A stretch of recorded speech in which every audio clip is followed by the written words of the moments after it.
से मोक्षवीर्यत्रा स्त्रैरङ्गैर्दुष्टवान् सस्तनूभिः व्यसेम देवहितं यदायुः। ॐ शान्ति शान्ति शान्ति। ॐ शस्त्र इन्द्रो वृत्रस्रवाः स्वस्ति न पूषा विश्ववेदाः स्वस्ति नस्ताक्षर्यो वरिष्ठनेमिः स्वस्ति नो बृहस्पतिर्दधातु। ॐ शान्ति शान्ति शान्तिः। शङ्करं शङ्कराचार्यं केशवं बादरायणं श्रोत्रभाष्यकृतौ वन्दे भगवन्तौ पुनः पुनः। ईश्वरो गुरुरात्मेति मूर्तिभेदविभागिनि व्योमवद्व्याप्तदेहाय दक्षिणामूर्तये नमः। अखण्डमण्डलाकारं व्याप्तं येन चराचरं पदपदं दर्शितं येन तस्मै श्रीगुरवे नमः। अज्ञानतिमिरान्धस्य ज्ञानाञ्जनशलाकया चक्षुरुन्मीलितं येन तस्मै श्रीगुरवे नमः। गुरुर्ब्रह्मा गुरुर्विष्णु गुरुर्देवो महेश्वरः गुरुसाक्षात् परं ब्रह्म तस्मै श्रीगुरवे नमः। त्वमेव माता च पिता त्वमेव बन्धुश्च सखा त्वमेव विद्या द्रविणं त्वमेव सर्वं मम देवदेव। गजाननं भूतगणाभिषेकितं कपेतजम्बो बलचारुभक्षणम् उमाशतं शोकविनाशकारकं नमामि गणेशराजकं। अनंत श्री विभूषित श्री 1008 पंचायती महानिर्वाणी अखाड़ा के वरिष्ठ श्रोतीय ब्रह्मनिष्ठ महामंडलेश्वर एवं उत्तर प्रदेश संत समाज के अध्यक्ष श्री गुरुदेव भगवान के चरणों में कोटि कोटि वंदन नमन। यहाँ के पीठाधीश्वर 1008 पंचायती महानिर्वाणी अखाड़ा के वरिष्ठतम आचार्य श्रोतीय ब्रह्मनिष्ठ राजस्थान के राजगुरु स्वामी विश्वकानंद भारती जी के चरणों में कोटि कोटि नमन वंदन। संतजन मातृशक्ति भक्तजन सभी के अंतःकरण में विराजमान आत्मस्वरूप परमात्मा को नमन करते हैं। हमने कल 8वीं कारिका तक विचार किया था। यह अथर्ववेदी मांडूक्योपनिषद जो कलेवर में सबसे छोटा है, केवल 12 मंत्रों का है, केवल 12 मंत्र हैं इसमें, लेकिन इनका ठीक ठीक हम अध्ययन करके स्वाध्याय करके श्रवण करके अपने मन में अंतःकरण में इसको यदि स्थापित कर लें तो निश्चित रूप से मुक्ति होना बहुत ही सारा सहज हो जाएगा। और इसको जो हमारे मंत्रों के स्वाध्याय में जो कठिनाइयाँ थी उसको गौड़ बाबाचार्य जो हमारे आदिदेव शंकराचार्य जी के गुरु थे, उन्होंने कारिका के माध्यम से उसको आसान बना दिया और आसान बना दिया। ये जो चौथा प्रकरण यानी अला शांति प्रकरण चल रहा है, इसमें 100 कारिकाएँ हैं, सबसे ज़्यादा इसी में है। बाकी और अन्य प्रकरण में तो कहीं 29 है, कहीं 39 है, कहीं 48 ऐसे हैं, थोड़े थोड़े हैं, लेकिन इसमें सबसे डबल है। आइए, अभी तक हमने ये सिद्ध कर दिया कि अद्वैत जो आगम प्रकरण में प्रतिज्ञा किया गया था कि इस सृष्टि में केवल अद्वैती है, द्वैत जो दिखाई दे रहा है वह मिथ्या रूप से है। तो उसने यह सिद्ध किया इस अला शांति प्रकरण में कि यह जो वादी हमारे हैं एक दूसरे के मत को तर्क द्वारा खंडन करके स्वयं इन्होंने उस आज़ादवाद के मत को प्रकाशित कर दिया। क्या था? सांख्य योग को, सांख्य दर्शन को मानने वाले यानी सत्य परिणामवादी जो हैं उनका यह कहना था कि सत्य वस्तु की ही केवल उत्पत्ति होती है, लेकिन इसी को न्यायिक और वैशेषिक वालों ने खंडन किया कि जो वस्तु पहले से ही विद्यमान है, सत्य है, उसकी उत्पत्ति हो ही नहीं सकती।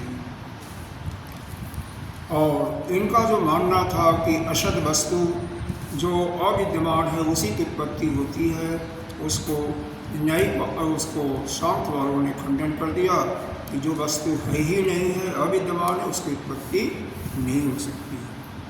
इसका तात्पर्य हुआ किसी वस्तु की उत्पत्ति नहीं होती है, यह परमार्थिक रूप से ही सिद्ध कहा जा रहा है।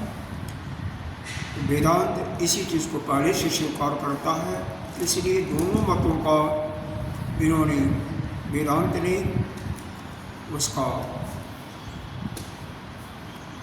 आदर ही करता है, सत्कार ही उनका करता है, उनसे कोई विरोध नहीं करता, क्योंकि वो हमारे मत का ही स्वयं पुष्टि कर रहे हैं। तो पहला चीज़ यह सिद्धांत हो गया कि किसी वस्तु की परमार्थिक रूप से उत्पत्ति नहीं होती है। ये 9वां मंत्र हम पढ़ रहे हैं। और दूसरा, ये पीछे के कारकों में जो अद्वैत प्रकरण से लिया गया कि कोई भी वस्तु अपने स्वभाव से विपरीत नहीं जा सकती, यही सिद्ध हुआ ना। पिछले 2-3 कारकों में यही हुआ, जो उसका स्वभाव है किसी वस्तु का, उससे वह विपरीत नहीं जाती।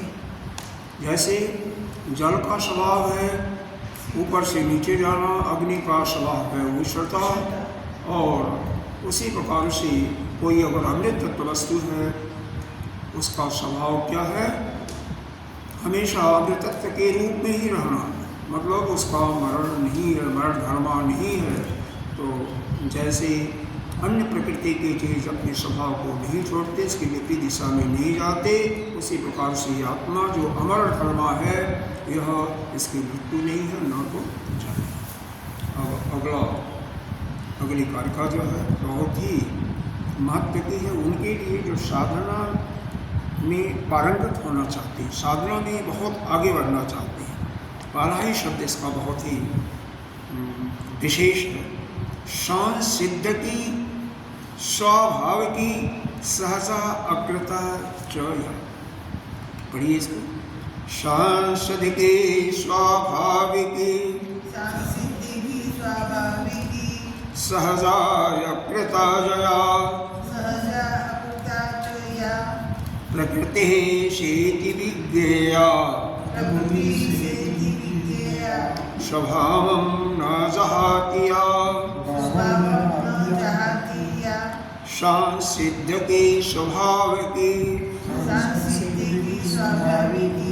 सहजाय कृता चया, प्रकृति इति विज्ञेया, स्वभावं न जहातिया। यहाँ पर यह 4 चीज़ों का इन्होंने नाम लिया। सांसिद्धकी, सांसिद्धकी कौन है? तो पहले नाम देख लो। स्वाभाविकी, जो स्वभाव होते हैं वह तो बहुत आसान है, सहज भी स्वभाव होता है। अकृता, अकृता और स्वभाव के में कोई खास अंतर नहीं है, जो बिना किसी किए हुए उत्पन्न होता है, बिना किसी कार्य के उत्पन्न होता, उसको स्वाभाविक कहते हैं। तो स्वाभाविकी, सहजा, अकृता। लेकिन पहला जो शब्द आया सांसिद्धकी, इसमें करना पड़ता है, इसमें करना पड़ता है। क्या करना पड़ता है? देखो, पहले इसका अर्थ समझ लो, फिर बाद में बताते हैं, क्योंकि ये लंबा है। यह जितने भी हैं, इतना समझ लो, यह सांस्कृतिकी जो है यह योगियों द्वारा प्राप्त होती है, जो कि उत्तम साधना करते हैं। कौन साधना? विशेष करके अपने मूलाधार चक्र होते हैं हमारे, बताना ही पड़ेगा, हमारे शरीर में 7 चक्र होते हैं। उन चक्रों को जगाना पड़ता है, जिसको कुंडलिनी शक्ति का नाम योग दर्शन योग के अंदर दिया जाता है। कुंडलिनी शक्ति का जागरण अर्थात हमारे प्राण का ऊर्ध्वगमन कहाँ पर? यहाँ पर, जहाँ पर यह मूर्धा है, यहाँ तक ले जाने को ही इसको हम कहते हैं कुंडलिनी शक्ति का जागरण। कुंडलिनी शक्ति क्या है? यह जैसे सर्प 2-3 बाल लपेटा लेकर के अपना मुख नीचे करके बैठा होता है, उसी प्रकार से यह नाड़ी जो है हमारी शरीर में बहुत सैकड़ों नाड़ियाँ हैं, वैसे वैसे तो हज़ारों लाखों में होंगी छोटी छोटी, लेकिन मुख्य रूप से आपके प्रश्नोपनिषद पढ़ा होगा ना आपने? उसमें है, पढ़ा है ना? तो प्रश्नोपनिषद में कितनी नाड़ियाँ बताई गई हैं? करोड़ों बताई। हाँ, पहले मुख्य नाड़ियाँ 101 हैं, उसमें से 100 शाखाएँ निकली हैं, फिर हर एक में से 72,000 नाड़ियाँ निकली। हाँ, तभी तो करोड़ में आती है। कैलकुलेशन करके देख लेना, हमने तो किया हुआ था, याद नहीं है, लेकिन 3 करोड़ समथिंग आता है, बहुत ज़्यादा है। इसमें से मुख्य नाड़ियाँ हमारी यहाँ पर 3 को हम ले रहे हैं, वैसे तो ज़्यादा हैं, 3 को ले रहे हैं, जिसके माध्यम से हम श्वास लेते और छोड़ते हैं। दाईं नासिका की तरफ से जो नली जाती है उसको कहते हैं पिंगला, और बाईं तरफ से जो जाती है उसको कहते हैं ईड़ा। पिंगला नाड़ी गर्म होती है, उसको सूर्य नाड़ी भी कहते हैं, और ईड़ा नाड़ी ठंडी रहती है, इसको चंद्र नाड़ी भी कहते हैं। तो प्रायः हमारी सांसें ईड़ा या पिंगला से जाती है। जब कोई सर्दी से परेशान होता है तो उसको पिंगला नाड़ी यानी सूर्य नाड़ी से श्वास लेना छोड़ना, ईड़ा को बंद करके केवल उससे ले तो शरीर में गर्मी 5 मिनट के अंदर आपको गर्मी महसूस हो जाएगा और आपकी ठंडापन दूर हो जाएगा। अगर गर्मी बहुत ज़्यादा हो, गर्मी से बहुत पीड़ित हो, तो पिंगला नाड़ी को बंद कर दो और केवल ईड़ा से सांस लो छोड़ो, आपका शरीर शीतल हो जाएगा। तभी तो योगी कहीं भी रहते थे, उनको कोई न तो हीटर होता था, न पंखा होता था, और न ही कूलर या एसी होता था। कहीं होता था पहले, लेकिन वह अपने शरीर का टेम्परेचर, हालांकि शरीर स्वतः ऐसा परमात्मा ने बनाया है कि अपने स्वरूप को मेंटेन, अपने टेम्परेचर जो 94.5 डिग्री है ना, 98.4 डिग्री सेंटीग्रेड, अरे फ़ारेनहाइट है, डिग्री में सेंटीग्रेड में 37.5 है, तो इसको मेंटेन करता है। कैसे मेंटेन करता है? जब गर्मी ज़्यादा होती है तो पसीना छोड़ देता है और पसीना से ठंडा हो जाता है, और जब शिवरण होती है तो फिर यह शरीर में धीरे धीरे धीरे धीरे कुछ गर्माहट, और थोड़ा सा इसको वैसे करो, वैसे शरीर अपने आप मेंटेन करता है। वो अपने टेम्परेचर को, अगर कोई विकार बाहर से नहीं आता है ज्वर इत्यादि, तो वह अपने टेम्परेचर को मेंटेन करता है। यह चीज़ें सांप और मेढक में नहीं होता, वो अपने बिल में घुस जाते हैं, वो शीत प्रकृति के होते हैं तो अपने बिल में घुस जाते हैं, ठंडी में वहीं पर उनका गुजारा होता है, ठंडी हो जाएगी। इन दोनों नाड़ियों के बीच में एक नाड़ी है जिसका नाम है सुषुम्ना, मध्य में। अगर यह सारी नाड़ियाँ यहाँ से, यह जो मूर्धा है यहाँ पर तैरती रहती है, यहाँ पर कहीं जुड़ी नहीं है, इसीलिए यहाँ पर किसी को मार देना तो सांस लेना बंद हो जाएगा, सांस आना जाना, और वहीं से प्राण निकल जाता है। इसलिए ब्रह्मरंध्र, यहाँ मूर्धा कहते हैं, ब्रह्मरंध्र कहते हैं। जब बच्चा पैदा होता है, माताओं को मालूम होगा कि ये बिल्कुल कुछ नहीं होता, खाली होता, धीरे धीरे तेल का मालिश करते करते और इसको मजबूत करते, बहुत ही कोमल होता है। यह नाड़ी जो है यहाँ पर पीछे एक पुंज सा दिखाई देता है, जैसे बंदरों के पूंछ निकलती है ना, तो वहाँ से लगता है कि हमें भी पूंछ निकला होगा, कभी वो बात अलग है। तो वहाँ पर एक दिखाई देती सबसे नीचे, यह जो कि मलद्वार और जननेंद्रिय मूल के ठीक पीछे यह स्पाइनल कॉर्ड जो हमारी रीढ़ की हड्डी है उस पर है। तो यह तीनों नाड़ियाँ वहीं पर हैं। अब यह सबसे मुलायम और सबसे महत्वपूर्ण यह हमारी सुषुम्ना नाड़ी है। जब इस नाड़ी से श्वास का प्रवाह होने लगता है तो इसका मतलब कुंडलिनी शक्ति की जागरण हो जाती है। और इसको फिर इसके ऊपर एक ब्रह्म नाड़ी से भी ढकी हुई है, ब्रह्म नाड़ी, और उसके बाद वह पुनः एक दूसरी नाड़ी से, चित्रा नाड़ी से ढकी हुई जो मजबूत होती है। चित्ता नाड़ी के बाद तीसरी नाड़ी से फिर एक ढकी हुई है। इस प्रकार से इसका सुरक्षा कवच बहुत मजबूत होता है। जैसे आपके प्रधानमंत्री या राष्ट्रपति लोग चलते हैं तो तीनों चारों तरफ से सुरक्षा गार्ड चलते हैं, उसी प्रकार से यह स्वयं तीन नाड़ियों से युक्त होती, सशक्त होती है, और इसके दाएं और बाएं भी पीड़ा और पिंगला होती है। इस प्रकार से सुशोभित होती है। अब हमारा यह सातों चक्र है, इसके जो तत्व है उनको थोड़ा सा समझना, ज़्यादा हम इस पर विचार चर्चा नहीं करेंगे क्योंकि यह हमारे विषय से बाहर की चीज़ हो जाएगी। यह हमारा मूलाधार चक्र जो है पृथ्वी तत्व है, उसके ऊपर यह ठीक यहीं पर है, मूलाधार मलद्वार और जननेंद्रिय मूल के ठीक पीछे स्पाइनल कॉर्ड पर, जहाँ पर इसका अंतिम सिरा दिखाई दे। और ठीक जननेंद्रिय मूल के ठीक पीछे दो अंगुलों पर वहाँ पर स्वादिष्ठान चक्र है, वह जल तत्व है। यह पृथ्वी तत्व हो गया मूलाधार। हर एक के कमल के फूल दिखाई देते हैं, जोगियों को उसकी हम चर्चा नहीं करेंगे। तो जल तत्व है। फिर उसके बाद नाभि के पीछे रीढ़ की हड्डी पर वह अग्नि तत्व है। हृदय के पीछे जिसको कहते हैं अनाहत चक्र है पीछे, हाँ, वहाँ पर जो है वह वायु तत्व है। और इसके पीछे यह जो घंटी है इसको ग्रीवा, इसके पीछे यहाँ पर स्पाइनल कॉर्ड पर वह है आपका आकाश तत्व। इस प्रकार से ये पांचों तत्व यहीं पर होते हैं, पृथ्वी, जल, अग्नि, वायु और आकाश।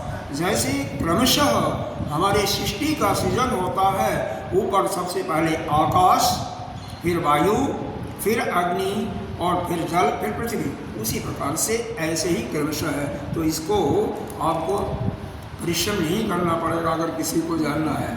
तो जो यह हमारे इन तत्वों की सृष्टि के बारे में, रचना के बारे में जानता है, तैत्तिरीय उपनिषद नहीं तो देख सकते हैं इस प्रकार से इसमें आकाश और शंभु इसके किसे हिरण्यगर्भ से भक्त से लिखा हुआ है, और फिर उससे वायु, इस प्रकार से यह पांचों तत्वों के बारे में आता है।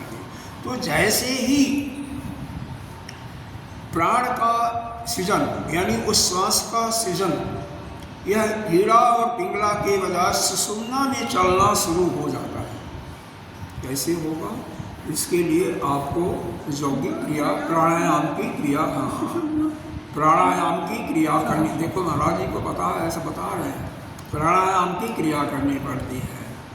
मतलब कुंभक, रेचक और पूरक, आप नाम सुना है नहीं इसमें? पूरक, कुंभक और रेचक, यानी एक बार श्वास भरते हैं उसको पूरक कहते हैं, रोकते हैं तो उसको रेचक, उसको कुंभक कहते हैं, और छोड़ने को रेचक कहते हैं। तो इसमें बहुत अलग अलग विद्वानों के, संतों के अलग अलग मत हैं। जितने समय में सांस लो उसका 8 गुना रोको, बहुत मुश्किल है, और 2 दुगने समय में छोड़ो, इसको कहते हैं उत्तम कोटि की साधना। जैसे बाई नासिका से सांस भरने का लिए यह जैसे स्वभावतः नियम यही है कि लेफ्ट साइड से सांस लो, यानी ईड़ा से सांस लो, 8 गुना रोको और दूसरे समय में छोड़ो, फिर कुंभक करो और फिर दाईं से सांस लो और फिर रोको और फिर बाएं से छोड़ो। लेकिन 8 गुना नहीं, 4 गुना कोई इन्होंने मध्यम माना है और दूना रोकने को इन्होंने अधम कोटि का माना है या प्रारंभिक साबित कोटि के साथ कोटि के लिए। लेकिन वास्तव में हमें सांस रोकने पर बिल्कुल ज़बरदस्ती नहीं करना चाहिए। सांस देर तक भरना अच्छा है, देर तक छोड़ना, दूने समय में छोड़ना वह भी बहुत ठीक है, लेकिन रोकना अपनी क्षमता के अनुसार। जो हार्ट के मरीज हैं, जिनका हार्ट का ऑपरेशन हुआ है, जिनको अस्थमा की प्रॉब्लम है, जिनको ट्यूबरलोसिस है, टीबी या फेफड़ों में, जिनका फेफड़े कमज़ोर हैं, उनको सांस कभी नहीं रोकना चाहिए। तो रोको भी तो 2 सेकंड 4 सेकंड से ज़्यादा नहीं। एवं स्टेयर पर चढ़ना यानी सीढ़ियों पर चढ़ना भी उनके लिए मना है, डॉक्टर लोग मना करते हैं, तो उनको नहीं प्रयास करना चाहिए। हमारे हिसाब से सांस धीरे धीरे भरना अति उत्तम, रोकना अपने सामर्थ्य अनुसार और फिर छोड़ना दूने समय में, लेकिन अपने सामर्थ्य को धीरे धीरे बढ़ाते हुए कम से कम 1 2 2 1 आना चाहिए ऐसा, फिर धीरे धीरे और बढ़ाना। लेकिन अगर हम स्वस्थ हैं तो, स्वस्थ नहीं हैं तो नहीं, ठीक है। तो यह जब श्वास की गति ईड़ा पिंगला से न जाते हुए यानी दाईं और बाईं की तरफ जो श्वास नलिकाएँ हैं उनके तरफ न जाकर के मध्य नाड़ी से जब श्वास गुजरती है, जिसको हम सुषुम्ना नाड़ी कहते हैं, और जब मूलाधार से क्रॉस करती है तो वहाँ पर कुंडलिनी शक्ति का जागरण शुरू हो जाता है। तो इसका जब जागरण शुरू हो गया तो यह आपका पृथ्वी तत्व आपका हिल गया। तो पृथ्वी तत्व के हिलने से वहाँ से जब सांस का प्रभावित हो गया तो जितना भी शरीर में पृथ्वी तत्व की है, पृथ्वी तत्व शरीर में क्या हड्डियाँ तो हैं, हड्डियाँ जो है पृथ्वी तत्व की है। वैसे तो पूरे शरीर में आपका पृथ्वी या पाँचों तत्व है ही है, लेकिन पृथ्वी तत्व या हड्डी पृथ्वी तत्व की है, ठीक है। तो यह मजबूत होती हैं, मतलब जिसके भी घुटनों में दर्द है, जोड़ों में दर्द है, उनके वह जोड़ों की शिकायत नहीं होती है। आगे चलते हैं तो स्वादिष्ठान चक्र आता है। यह बहुत ही खतरनाक भी है, जल तत्व है, लेकिन इच्छाओं को जागृत करता है, काम की भावना को तेज कर देता है। अगर साधक कंट्रोल अपने को ना करे तो नीचे गिर जाता है, बिल्कुल उसका पतन हो जाएगा। इसलिए इसको जागृत करते समय बहुत ही सावधान रहना चाहिए। और जब इससे ऊपर उठ करके अग्नि तत्व के ऊपर आ जाता है, फिर वह नीचे गिरने के चांसेस उसके कम हो जाते हैं। और अनाहत चक्र के जब ऊपर आ जाता है तो बिल्कुल नहीं गिरता, फिर तो गिरने का सवाल ही नहीं होता, क्योंकि यह जल तत्व और पृथ्वी तत्व ये ही बहुत, देखो जल तत्व जिनका प्रधान होता है ना बहुत भावुक होते हैं, जो बहुत ही सेंसिटिव होते हैं। यह तो मालूम होगा, कई लोग उनके खास मित्रों का या खास संबंधियों का प्रॉब्लम होता है तो दर्द उनको परेशान वो होते हैं, दुखी वो होते हैं, बहुत लोग होते हैं। ऐसे लोग जो है इस साधना में परिपक्वता में उनको बहुत समय होता, क्योंकि वह नीचे ही रह जाते हैं, नीचे ही रह जाते हैं। और जो तेज वाले हैं जैसे अग्नि, वह फिर आगे बढ़ते हैं, मतलब जो कठोर दिल के हैं वह आगे बढ़ते हैं। तो खैर उसकी बात तो छोड़िए, धीरे धीरे प्रयास करने से सब संभव है। लेकिन यह समझ लीजिए जिसके शरीर में जल तत्व की प्रॉब्लम है, समस्या है, जैसे यूरिन की प्रॉब्लम है, माताओं को माहवारी की प्रॉब्लम है, या आपका किसी को वीर्य की प्रॉब्लम है, अशुद्ध या किसी प्रकार की प्रॉब्लम है, तो उसके लिए स्वादिष्ठान चक्र को जागृत करना आवश्यक है। लेकिन वहाँ पर सावधान रहने की भी आवश्यकता है। अगर किसी को पाचन संबंधी, लीवर संबंधी, शुगर संबंधी इत्यादि प्रॉब्लम है तो यह नाभि के पीछे वाला जो तत्व है, जो चक्र है, मणिपुर चक्र, उसको जागृत करना आवश्यक है। उसके जागृत करने से फिर यह पेट, ये जितने भी हैं यहाँ पर लीवर है या पंक्रियाज है, इनका फंक्शन ठीक हो जाता है। और जब हम आगे बढ़ते हैं, अगर अनाहत चक्र जिसका जागृत हो गया, उसका हार्ट का प्रॉब्लम, फेफड़ों का प्रॉब्लम, इसके जागृत होने से यह जो आपका क्या है, कंठ के पीछे रीढ़ की हड्डी पर जिसको विशुद्धि चक्र कहते हैं, इससे आपका थायराइड, पैराथायराइड, ये सब ग्रंथियाँ, किसी की थायराइड बढ़ जाती है कुछ, तो उनको विशेष लाभ मिलता है। और आज्ञा चक्र, तो इसके बाद छठा चक्र आज्ञा चक्र आता है, जो कि दोनों भुवों के बीच में है। इसका क्या कहना, यहाँ पर तो भगवान कृष्ण ने भी, गीता जी ने यहीं पर ध्यान लगाने के लिए कहा है। कई जगह नासिका पर भी कहा गया है, और भी कई स्थानों पर हृदय पर ध्यान लगाने के लिए कहा गया है, जहाँ पर अपनी आत्मा स्वयं विराट। हालांकि आत्मा हर जगह है, लेकिन विशेष करके एक स्थान दिया जाता है। जैसे आपका एक मकान होगा, वह स्थान है, कमरा, महल है, या 3-4 कमरे हैं, एक कमरा आपके लिए होगा जिसमें रहते हैं, लेकिन पूरा ही मकान तो आपका है, कहीं भी रह सकते हैं।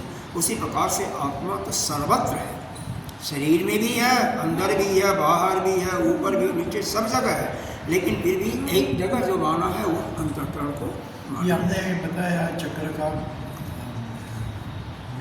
विभाजन, उसमें समान करने के लिए, जो समतोल करने के लिए सब चक्रों को कंट्रोल करना, मीन्स बैलेंस करना। नहीं, कंट्रोल नहीं करना, नहीं, बैलेंस करता है ना, बैलेंस करना, वो कैसे करता है? बहुत, वो तो योग दर्शन में आपको जाना पड़ेगा, नहीं कि कहीं मेरे से अलग से समय लेकर के करना पड़ेगा। हर एक चक्रों के मंत्र हैं, हर एक चक्रों में कमल के फूल हैं, कहीं पाला जो है 4 कमल के फूल हैं मूलाधार पर, एक का मैं बता देता हूँ, बाकी नहीं बताऊँगा। मूलाधार चक्र पर 4 कमल के फूल हैं, वहाँ पर बीच में एक चंद्रमा की किरण जैसे होती है, वैसे होता है, त्रिभुज है, उल्टा लटका हुआ है, वह रक्त वर्ण के कमल के फूल हैं। उसका जो बीज मंत्र है लंग है, हर एक पंखुड़ियों के अलग अलग मंत्र हैं, और उसको साधना करते करते करते करते फिर कब जागेगा। इनके चक्करों में मत बढ़ो, बहुत लंबा प्रोसेस है। आपने चला है ना, उसके लिए बता दो, आपने बताया ना, उसके लिए बता दो, तो बैलेंस कैसे चलता है, अनबैलेंस कभी हो जाता है। परिश्रम करना पड़ेगा, हर एक का बीज मंत्र अलग अलग है। आप बीज मंत्र सुन लो, चलो, बीज मंत्र है, देवता है, सब कुछ है। तो जैसे मूलाधार चक्र का बीज मंत्र लंग है, स्वादिष्टान चक्र का बीज मंत्र है ओम ओम ओम। उसको बारंबार जैसे ओम शब्द का उच्चारण करते हैं,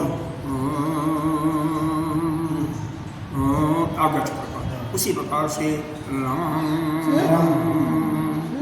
ओम का करते हैं। तो मणिपुर चक्र का रंग है, यहाँ का अनाहत चक्र का मंत्र है हम, इसका यंग है विशुद्धि चक्र का, और इसके बाद ओम ही है। देवता चूँकि सृष्टि की का कारक होता है, स्वादिष्टान चक्र और मूलाधार चक्र, इसलिए यहाँ पर ब्रह्मा को माना गया है। कहीं जगह विष्णु भी लिखा होगा पुस्तकों में, लेकिन पालन करने वाला पेट में समस्त जो भी खाते वो पचाता है, तो पालन करता है, इसलिए इसका देवता विष्णु है। मणिपुर चक्र का यानी नाभि के पीछे वाला, इसी प्रकार से इसका हृदय वाला, इसको बूढ़ा शिव कहा जाता है, और इसका भी शिव ही नाम दिया हुआ है। इस प्रकार से अलग अलग चक्रों के अलग अलग देवता हैं, उनकी अलग अलग सारथी हैं, लेकिन ज़्यादा चक्कर नहीं, जिसको भी जगाने की वो हो, कम से कम बीज मंत्र को अधिक से अधिक ध्यान वहाँ पर करने की कोशिश करें, क्योंकि किसी न किसी एक चक्र पर आप अपने मन को 1 दिन 2 दिन 3 दिन की साधना से नहीं होगा। हो सकता है महीना साल भी करना पड़ सकता है, समय जो दे सकता है कम से कम एक स्थिति में बैठ सकता है, उसी का तो जागृत होगा। अब जो एक आसन पर बैठ ही नहीं सकता है, घंटे आधे घंटा पद्मासन लगाना ही नहीं पड़ेगा, तो कैसे होगा? वो सब मुश्किल है। कम से कम हमारे वेदांत के अनुसार आप चलें तो यहाँ पर समाधि भी बहुत अच्छी है, आपकी खुली हुई आँखों से भी समाधि लग सकती है। आपको करना क्या है, बस यह संसार को अपने को इस शरीर से अलग रखना है कि शरीर में नहीं हूँ, इसी को पक्का कर लीजिए। और भी करना है तो अपने ध्यान में भी परमात्मा से जोड़ दें, जो कि आसान है। देखिए हर एक के लिए अलग अलग चीज़ें आसान होती हैं। देखो किसी के लिए जैसे पैथियाँ हैं ना, आप कोई भी मरीज है तो उसके लिए किसी को एलोपैथिक दवा तुरंत फायदा कर जाती है, किसी को होम्योपैथिक करती है, एलोपैथिक सूट ही नहीं करता कईयों को आयुर्वेदिक करती है, कईयों को जो है यह नहीं, वो क्या बोलता है अकुप्रेशर, और कईयों को टच करने का और हीलिंग, वो भी एक अलग साधना है, हाँ उसे होता। तो कई प्रकार की साधनाएँ, जैसे मेडिकल विभाग में यूनानी है एक पद्धति दवा की, यूनानी पद्धति भी है, जैसे अलग अलग पद्धतियाँ अवेलेबल हैं मेडिकल साइंस में, उसी प्रकार से इस अपनी उस पर ब्रह्म को, अपने स्वरूप को जानने के लिए अलग अलग रास्ते हैं। लेकिन जितने भी रास्ते हैं, चाहे आपका कर्म कांड हुआ, यानी वेद का पूर्व मीमांसा, उसके अनुसार यज्ञ दान तप, यह योग साधना जो पतंजलि जी का योग दर्शन है उसके अनुसार योग साधना या उपासना भक्ति मार्ग, यह तीनों रास्ते जो हैं शरीर को, यह साधक को तैयार करते हैं ज्ञान की भूमिका के लिए। मतलब कर्म कांड जो है उसके मल जो होता है, जब आजीवन से भरा पड़ा है जन्म जन्मांतर का मल, उसको वह दूर करने में सहायता करता है। यह योग जो है यह चित्त की, मन की एकाग्रता को लाता है और विक्षेपों को भी दूर करता है। उपासना बिल्कुल अपने चित्त को उस परमात्मा में लगा करके चित्त की एकाग्रता को और बढ़ा देता है। जब यह हमारा अंतःकरण बिल्कुल जड़ जैसा, दूध जैसे जब स्वच्छ हो जाता है, किसी प्रकार का उसमें कोई विकार नहीं होता, चित्त की एकाग्रता बिल्कुल अपनी चरम सीमा पर होती है, उस समय पर कोई अगर सदगुरु के पास जाकर के उसी ज्ञान को प्राप्त करता है तो वह कहते हैं, एक पैर आपने घोड़े के एक रकाब पर रखा और जैसे कूद करके दूसरा पैर दूसरे रकाब पर रखोगे, उसके पहले ही उतने ही समय में, यानी सेकंडों में आपको ज्ञान की अनुभूति हो जाएगी, आपका ज्ञान वहीं प्रसाद हो जाएगा। समय नहीं लगता है, लेकिन तैयारी करने में बहुत समय लगता है। यह जो कुछ हम सुन रहे हैं, यह तैयारी कर रहे हैं। तैयारी बिना किए हुए नहीं होता। तैयारी कहाँ से होगा? श्रवण से भी होगा। और सबसे बाधा, यह केन उपनिषद तो आपने पढ़ ही लिया है ना। केन उपनिषद में उस आख्यायिका को की तरफ अपने मन को आकर्षित करें, जिसमें कहा गया कि इंद्र और विरोचन, देवताओं के जो राजा हैं क्या है? इंद्र, और दैत्यों के राजा कौन था उस समय में? विरोचन। यह दोनों ब्रह्मा जी के पास आते हैं, 32 साल की तपस्या करने, ज्ञान प्राप्त करने के लिए गए थे। ब्रह्मा जी ने कहा कि 32 साल तक पहले तुम सेवा करो और उसके बाद तुम्हें ज्ञान देंगे। और 32 साल सेवा करने के बाद जब वह ज्ञान देते हैं तो क्या कहते हैं कि तुम्हारे दक्षिण आंख में जो पुरुष दिखाई दे रहा है वही तुम हो। ठीक है, विरोचन को लौट आता है और अपने पूरे सबको मंत्रिमंडल को बुला करके देता है कि मैं तो ज्ञानी हो गया, या जो हमारा शरीर है यही हम है।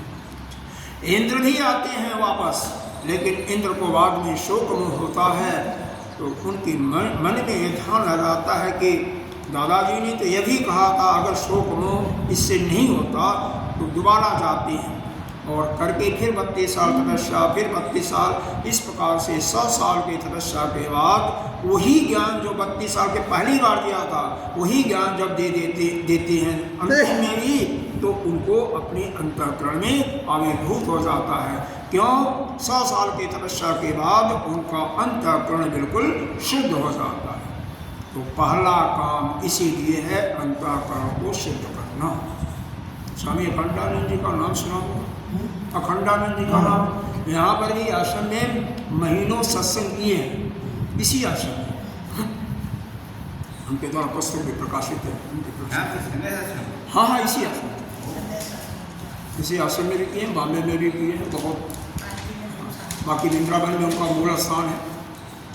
तो उनके अनुसार देखिए, यह हम साधना कैसे भी करें, लेकिन साधना के तैयारी में समय लगता है, और यह करते हुए भी ज्ञान के मार्ग पर चल रहे हैं, लेकिन पूजा यज्ञ इत्यादि यह हमें नहीं छोड़ना चाहिए।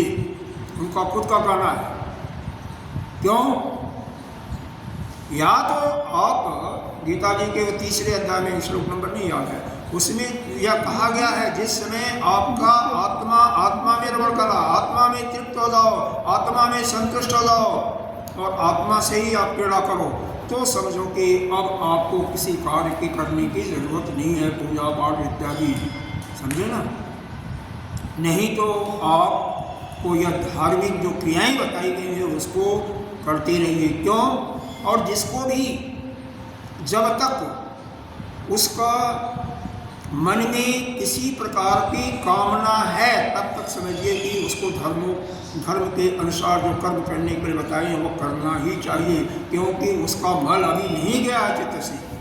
और जिस समय किसी को कोई भी किसी भी चीज़ की इच्छा नहीं है, जो मिला उसी को खा करके संतुष्ट, पी करके संतुष्ट, नहीं तो कुछ भी नहीं, अपनी आत्मा में रमण कर रहे हैं, चिंतन कर रहे हैं, उनके लिए तो कोई नहीं। लेकिन अब अपने से आप पूछो, आपके अंदर इच्छा है या नहीं है, तो एक नहीं सैकड़ों इच्छाएं होंगी। तो इसलिए वह इच्छाओं का नाश ऐसे नहीं होता है। किस कारण से हो रहा है? अपने चित्त में मल जमा हुआ है ना, तो उसका नाश जब तक हम यज्ञ इत्यादि नहीं करेंगे, जो पूर्व मीमांसा में बताया गया है, और वह भी बिना किसी चाह के निष्काम भाव से, तब तक वह मल समाप्त नहीं होगा, और तब तक वह ज्ञान हमारे अंतःकरण में बैठेगा नहीं। इसीलिए 10 उपनिषद पढ़ने के बाद भी, भाष्य के साथ पढ़ने के बाद भी, ब्रह्मसूत्र पढ़ने के बाद भी, ब्रह्मसूत्र भाष्य पढ़ने के बाद भी, और भाष्य के साथ भामिनी का पढ़ने के बाद भी, आनंदगिरी टीका पढ़ने के बाद भी, कल्पतरु पढ़ने के बाद भी फिर भी नहीं होता, इसका मतलब हमारा मल अभी साफ नहीं हुआ है। उसको साफ करना योग से होता है, चित्त की एकाग्रता। हालांकि योग दर्शन में यह बताया गया है कि जो अशब्द प्रज्ञा समाधि जिसकी लग जाती है, तो वहाँ पर की एक ज्ञान की ज्वाला प्रकट होती है, वह सभी कर्मों को भस्मीभूत कर देती है, जो इसको कहते हैं निर्विष समाधि की। तो वह समाधि भी तो लगे, उतना आसान थोड़ी है, वो भी आसान तो नहीं है ना। तो क्या मेहनत तो करना ही पड़ेगा, कुछ नहीं तो करना ही पड़ेगा। और उपासना, तो जितने भी लोग भावुक हैं उनके लिए उपासना सहज है, आसान है। जो दूसरे को देख करके, दुख को देख करके पहले अपने आप पीड़ित हो जाते हैं, दूसरा पीड़ित होता है नहीं, उनका मन बहुत आसानी से उस परमात्मा में लगेगा, और उसमें जब एकाग्र हो जाएगा तो वह परमात्मा का भी अगर एकत्व स्थापित हो गया, नित्य निरंतर चिंतन आपका शुरू हो गया, तो भी वह आपको आपका कल्याण कर देगा। अनन्य चिंतितो मां जे जना परिभाषते तेषां नित्य अभियुक्तानां योगक्षेमं मान्यं। वो अपने आप ही हुआ करेगा, आपका योग और क्षेम दोनों का ख्याल वो करेगा। सर्वधर्मान् परित्यज्य मामेकं शरणं व्रज अहं त्वां सर्वपापेभ्यो मोक्षयिष्यामि मा शुचः। तो जितने भी कर्म हैं, चाहे योग है या आपका यज्ञ आदि है या उपासना है, इस ज्ञान के साथ साथ यह भी तब तक करते रहो जब तक कि कोई आपके अंदर, मन के अंदर पूरा वैराग्य स्थापित नहीं हुआ, मन के अंदर कोई भी इच्छाएं हैं, कामनाएं हैं, काम क्रोध है, क्रोध भी है, लोभ भी है। तो क्रोध है तो इसका मतलब इसको तो शांत करने के लिए करना पड़ेगा ना। कैसे होता क्या है, हमने थोड़ा सा श्रवण किया, समझ लिया कि हम तो ज्ञानी हो गए, इसको योग दर्शन में क्या कहा गया है? अलब्ध भूमिकत्व। हमें पूरा प्राप्त नहीं हुआ, लेकिन हमने क्या समझा कि हम वहाँ पर पहुँच गए हैं। यह भ्रांति दर्शन कहिए। तो यह भ्रांति दर्शन, ये 9 जो दोष बताए गए हैं चित्त के, उसके अंदर आता है अलब्ध भूमिकत्व। हम पहुँचे नहीं उस ऊंचाई पर, उस सीमा पर, लेकिन हमने मान लिया कि हम तो सबसे बड़े ज्ञानी हो गए। तो अपने जिसका हम नहीं टूटा, अहम नहीं टूटा, वह क्या कर सकता? कुछ नहीं कर सकता। देखो, सब कुछ छोड़ जाने से कुछ नहीं होता। भोजन भी छोड़ दिया, सब कुछ छोड़ दिया, लेकिन अहम नहीं छूटा तो कुछ नहीं हुआ। अहम को छोड़ना है, इसलिए सब कुछ छोड़ने के पहले अहंकार छोड़ गया तो सब कुछ छोड़ गया। और अहंकार है तो कुछ नहीं। अपना सबसे उस कथा को याद करो। क्या है? बृहस्पति का पुत्र था एक, क्या नाम था उसका, जो देववानी के साथ, शुक्राचार्य के बेटे के साथ प्रेम उसने किया था। खैर एक तरफा था, अभी आ जाएगा, नाम नहीं याद। बृहस्पति के पुत्र का नाम कच्छ था। हाँ, तो यह जो विद्या थी, कौन? मृत संजीवनी विद्या, वो सीखने के लिए भेजा था। जब देवता और राक्षसों और दैत्यों में युद्ध होते थे, क्योंकि देवताओं के गुरु तो स्वयं बृहस्पति थे और दैत्यों के गुरु कौन थे? शुक्राचार्य। जब राक्षस मरते थे या दैत्य मरते थे, तो अपने मृत संजीवनी विद्या से वो जिंदा कर देते सबको। यह जो 100 यज्ञ किया था राजा बलि ने, यह भी मर चुका था, लेकिन इसको जिंदा कर दिया था। तो उसी विद्या को सीखने के लिए भेजा था। हालांकि देवानी उनसे बहुत प्रेम करने लगी, होता है, और उसी के कारण इनको बहुत संक्षेप में कर, बहुत कहानी लंबी, बहुत लंबी है। तो उसको विद्या तो मिली, लेकिन फिर जब जाने लगे तो वह शादी के लिए खुद जाना भी चाहती थी इनके साथ में। उन्होंने कह दिया स्पष्ट कि गुरु की तुम पुत्री हो, इसलिए तुम्हारे साथ शादी करना तो कोई प्रश्न ही नहीं होता है। तुम्हें तो हमने गुरु पुत्री के रूप में ही देखा है, तो यह संभव नहीं है। वहीं पर वह श्राप दे देती है, सारी विद्या तुम्हारा नष्ट। ये सब चीज़ें होती हैं। वहाँ पर कक्ष को किस प्रकार से सब कुछ छोड़ करके बृहस्पति जी आते थे, कई बार चक्कर लगाए थे जब उसने तपस्या करने के लिए कहा। अंत में सब कुछ छोड़ करके निमोटी भी सब कुछ जला दिया था, फिर भी उसको वह प्राप्त नहीं हुआ। फिर उन्होंने कहा कि भाई सब कुछ तुमने त्याग दिया, लेकिन तुम्हारे पास जो अहम है उसको तो त्यागा नहीं। तो जब तक अहम का त्याग नहीं होगा तब तक, और जैसे ही हम चला जाता है अपनी, वह 3 दिन तक लगातार वह समाधि में चले गए, निर्विष समाधि। अहम और मैं, वही तो अहम क्या है? मैं और तू, यही तो हम है। और क्या? जब तक मैं रहोगा, किसी चीज़ को अपना मानोगे, इस संसार में देखो जितनी भी वस्तुएं हैं, ठीक है, वह किसी की नहीं है, केवल उपभोग के लिए है। लेकिन सभी मानते हैं कि ये मेरा है। इक्का दुक्का को मैं छोड़ देता हूँ। अब मैं इस पुस्तक को क्या मानूंगा कि नहीं अपना है? कोई अगर कहो लेने के लिए तो मैं दूंगा, नहीं दूंगा ना। क्यों? हालांकि पुस्तक मैं मानता हूँ कि यह हमारा एक प्रकार से हथियार, बिना इसके आगे नहीं चलता, लेकिन वास्तव में सब कुछ तो मिथ्या है। सब कुछ मिथ्या है, चाहे पुस्तक है, यह अपना कमरा है, मन है, सब कुछ तो मिथ्या है। तो मिथ्या का त्याग जब तक नहीं होगा, मिथ्या वास्तव में हमारी समझ में, हमारे अंतःकरण में जब तक उपजेगी नहीं, अहम वृत्ति तब तक नहीं जा सकता है। मैं, मेरा और तेरा यह लगा ही रहेगा। जब तक यह अपनत्व की भावना होगी तब तक किसी का कल्याण नहीं हो सकता। नहीं स्वामी, अहम तो आपने जो बोला बरोबर है कि वो हमको जीवन में आगे बढ़ने नहीं देता, वो बहुत बाधा होता है। लेकिन मैं जो बोलते हैं, तो अहम समाज में जो मैं आता है, तो वो भी चैतन्य है, मैं भी चैतन्य है। तो अहम और मैं में थोड़ा तो डिफरेंस होगा ना। अहम में क्या है कि मेरा मेरा करके हम बच जाते हैं। देखो यहाँ पर अहम की दो यह जो अहंकार, इसकी दो भूमिकाएं होती है, एक तो शुभ और एक अशुभ। शुभ जो परमात्मा से मिलाने की तरफ वहाँ पर जो ज़्यादा प्रेरणा देता है उसको हम तब तक अच्छा मानते हैं जब तक कि हम उस रास्ते पर पहुँचते नहीं हैं, वहाँ तक पहुँचते नहीं हैं। लेकिन बाद में उसको भी छोड़ना पड़ता है, शुभ अहंकार भी। जैसे ज्ञान की जो वृत्ति उत्पन्न होती है, बाद में वो ज्ञान की वृत्ति भी समाप्त, जो दर्शन के अनुसार होता है। तो इस भूमिका को तो आपको छोड़ना ही पड़ेगा। हाँ, जैसे एक रिसर्चर है, एक अच्छा साइंटिस्ट है, अगर उसके पास अहम की प्रवृत्ति ना हो तो वहाँ तक नहीं पहुँच सकता, कभी नहीं पहुँचेगा। या पहुँचेगा? कभी नहीं पहुँच सकता, नहीं पहुँचेगा ना।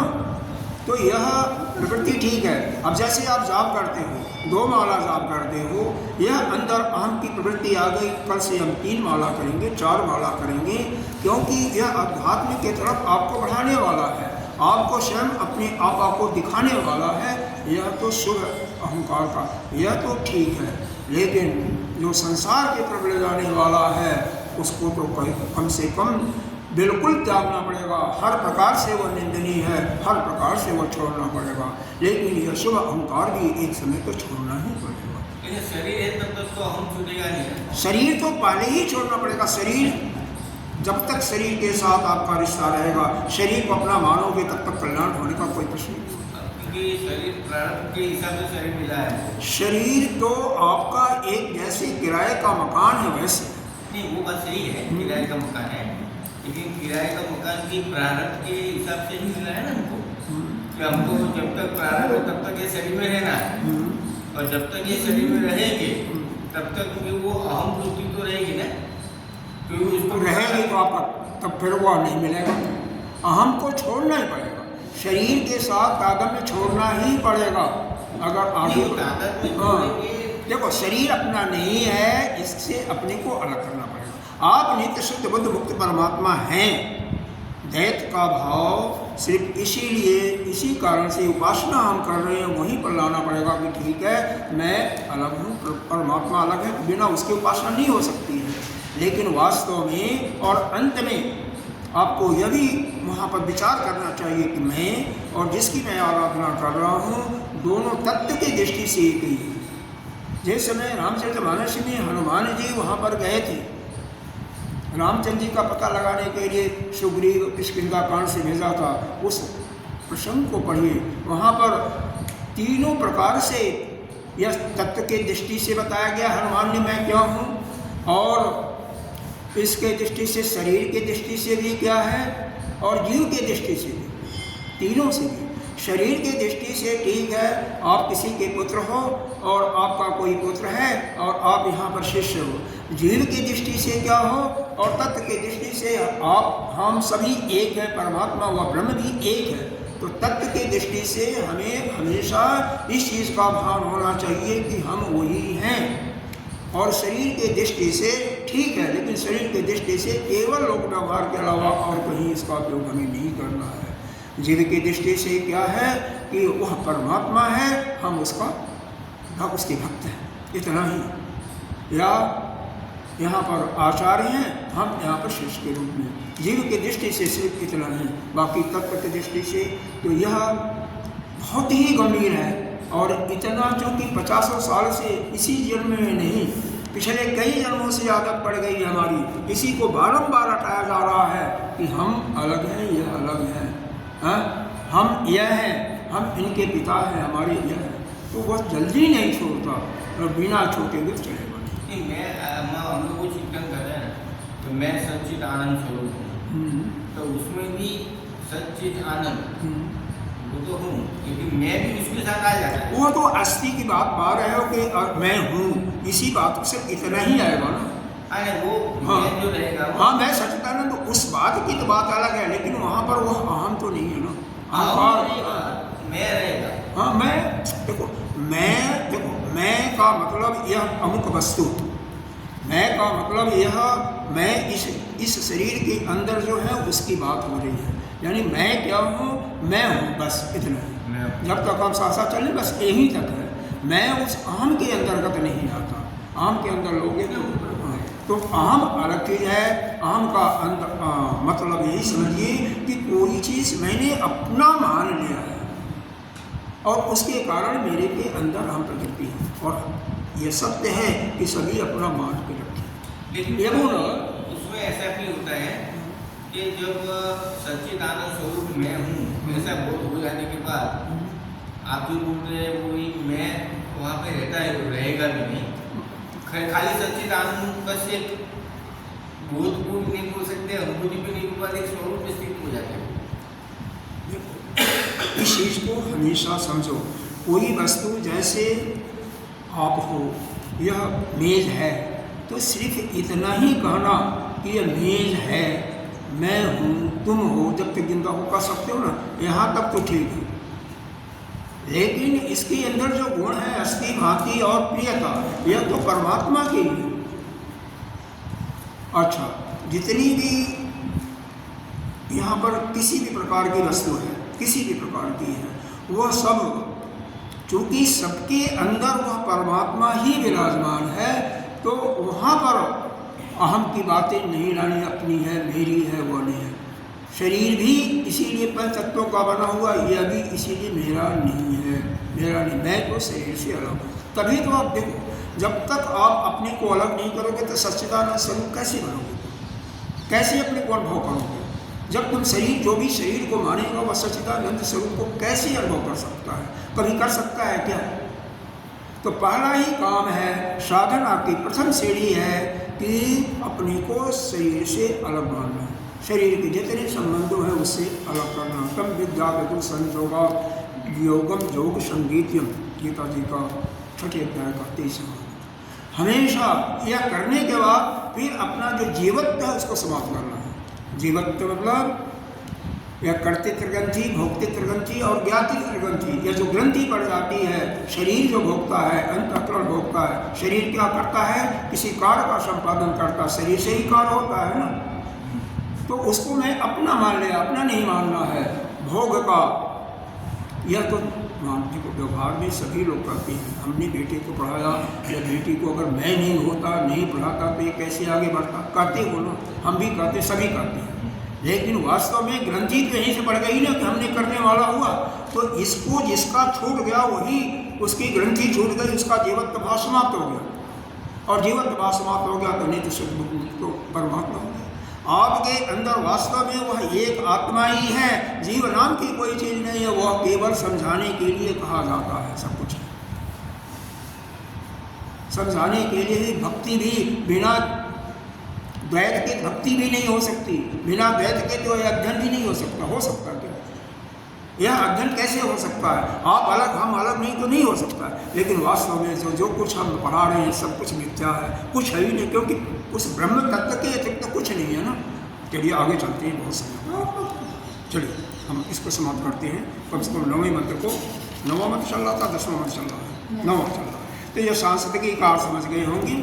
स्वाभाविक ही मतलब जैसे बाद में एग्जाम्पल दिया होगा, दृष्टांत दिया होगा, जैसे अग्नि अपना स्वभाव नहीं छोड़ती, उसी प्रकार से किसी का स्वभाव नहीं छोड़ता है। सहज स्वभाव भी होता है।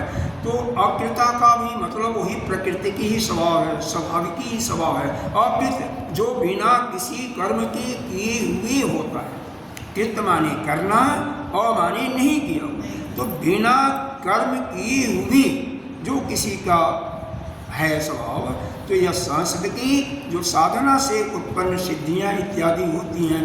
कैसी साधना? तो सम्यक सिद्धि, यह जैन सिद्धांत है।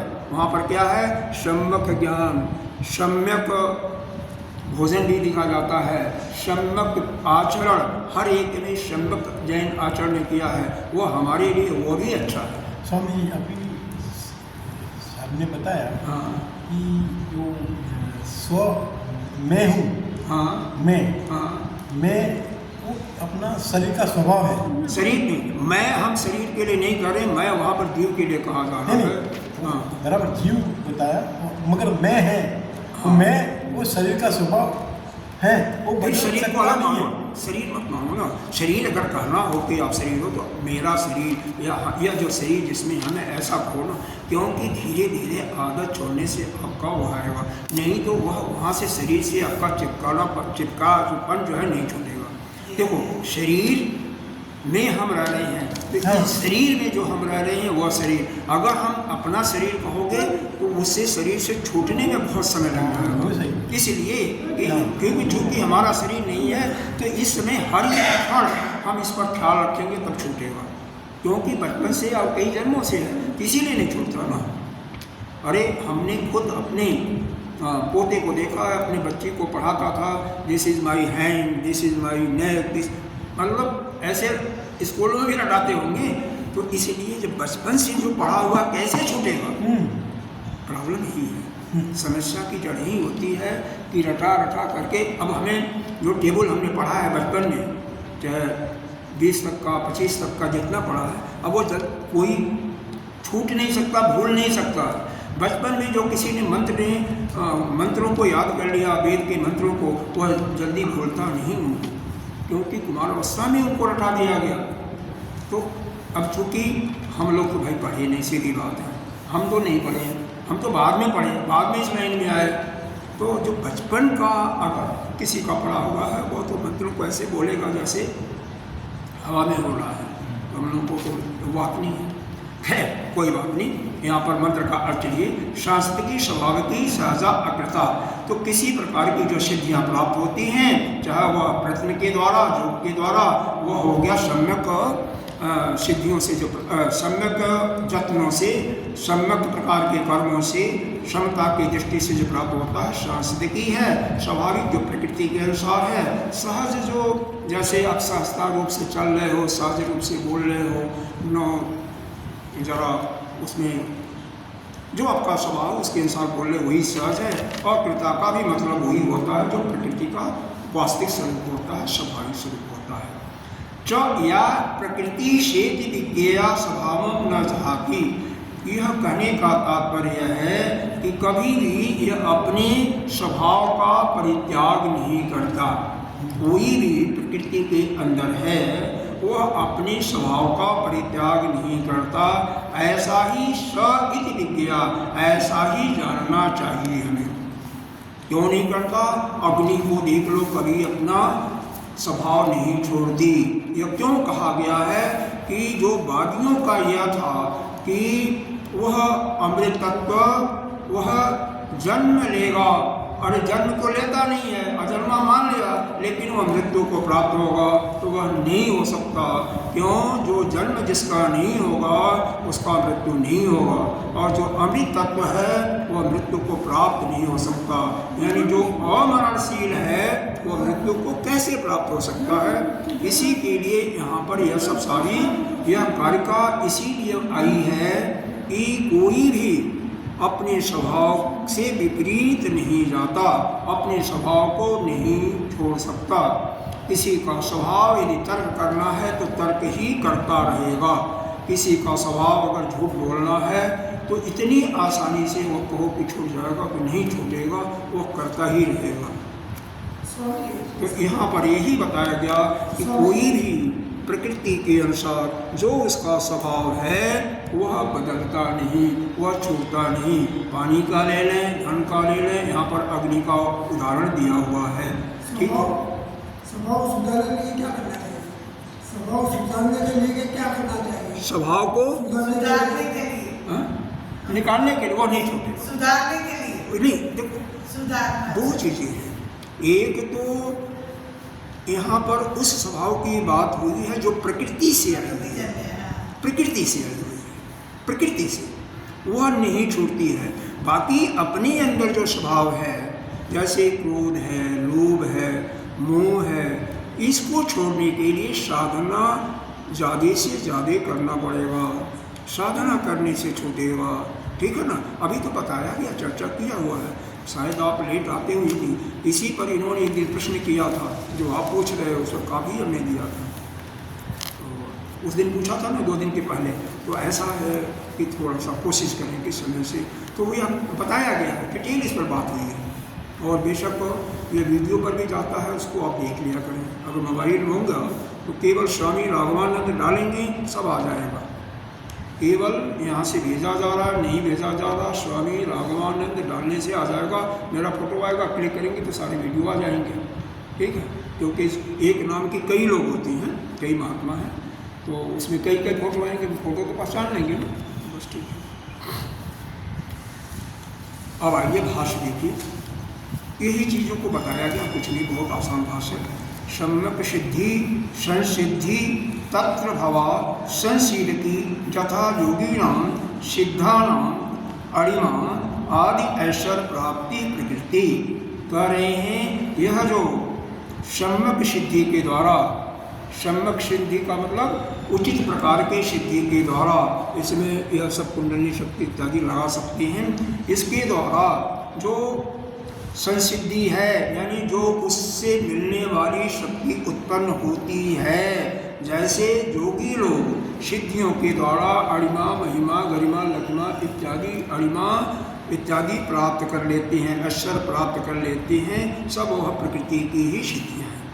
सभूत भविष्यत कालो योगिना न विपरीत तथैषा।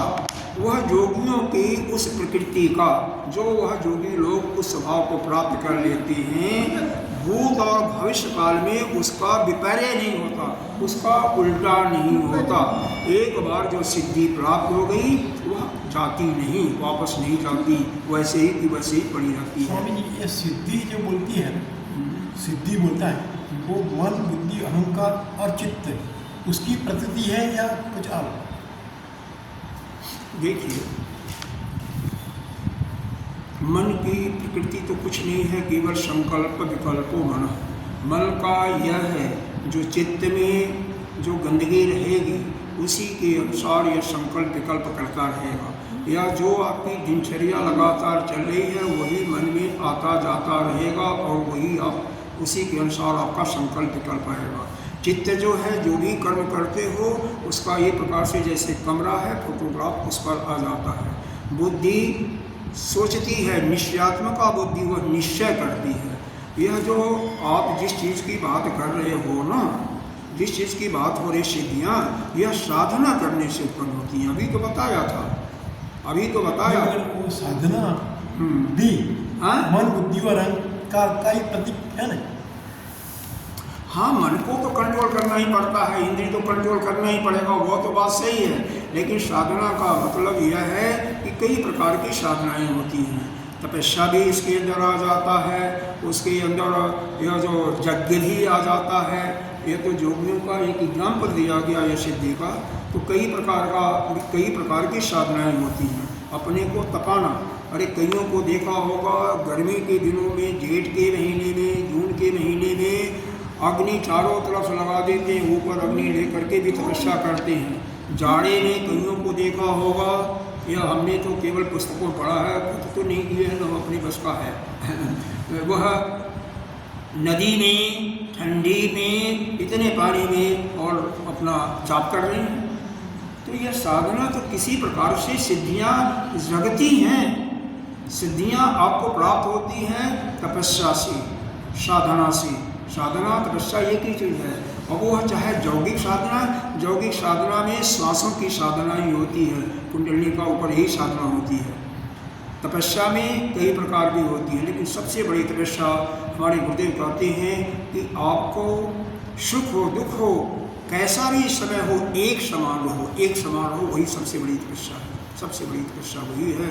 लेकिन शरीर को तपाने से अलग प्रकार की सिद्धियाँ मिलती हैं, शरीर को, और अपने श्वास के माध्यम से अलग प्रकार की साधनाएं मिलती हैं। यज्ञ करते हो उससे भी सिद्धियाँ मिलती हैं। ऐसे नहीं, बड़े बड़े यज्ञ करते हैं, सर्ज जो कर लिया था राजा, भले उसको इंद्र की पदवी देने के लिए भगवान ने स्वीकृति दी ना, तो सिद्धियाँ तो मिलती हैं, फल तो मिलता है। जो हम कर्म करते हैं उसका फल मिलता है। मन बुद्धि चित्त अहंकार, मन बुद्धि चित्त अहंकार, मन में परिवर्तन, मन को रोक लेना, मन में जो वृत्तियाँ होती हैं उन्हीं को रोक लेना, यही योग है वास्तव में। मन में जो वृत्तियाँ आती हैं, जो विचार होते हैं उनको रोक दो बस, और उसको रोकने के लिए श्वास का सहारा लेना पड़ेगा। वैसे भी जो विचार मन में आते हैं, मन का काम ही है संकल्प विकल्प करना, इसका और कोई काम नहीं है, उसी को रोक दीजिए, उसी को रोक दीजिए। नहीं मगर स्वामी जी जो सिद्धियाँ हैं, अच्छा, इसको हम बंद करते हैं, उसके बाद में बात करते हैं। समय हो गया। ओम पूर्णमदः पूर्णमिदं पूर्णात् पूर्णमुदच्यते पूर्णस्य पूर्णमादाय पूर्णमेवावशिष्यते